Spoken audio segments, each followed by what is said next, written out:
मनोज जरांगेंच्या उपोषणाचा आजचा चौथा दिवस। आजपासून जरांगेंचा आणखी कडक उपोषणाचा इशारा।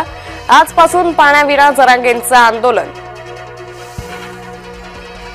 सीएसएमटी स्थानकाकडे जाणारे सर्व मार्ग आज बंद राहणार। आझाद मैदानाबाहेरील मार्गही बंद राहणार।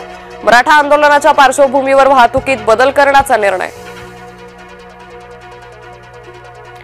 आरक्षण दिलं नाही तर माझी अंत्ययात्रा इथून निघेल, मी मृत्यूला घाबरत नाही, मनोज जरांगेंचा सरकारला पुन्हा इशारा। मराठ्यांना सरसकट कुणबी प्रमाणपत्र देण्यात कोर्टाच्या 2 निर्णयांचा मोठा अडसर। सरसकट कुणबी म्हटलं तर सामाजिक विचित्रपणा ठरेल। 2003 मध्ये दिला होता निर्णय। मराठा ही कुणबीची पोटजात असा GR काढा, हवं तर सरसकट शब्द GR मध्ये वापरू नका, मनोज जरांगेंचा सरकारला सल्ला।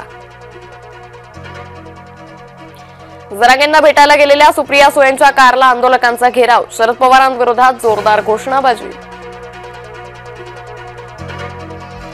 गणेशोत्सवासाठी दरेगावात गेलेले एकनाथ शिंदे मुंबईला परतले। आरक्षणावर तोडगा काढण्यास शिंदे सक्रिय होणार का, याकडे लक्ष।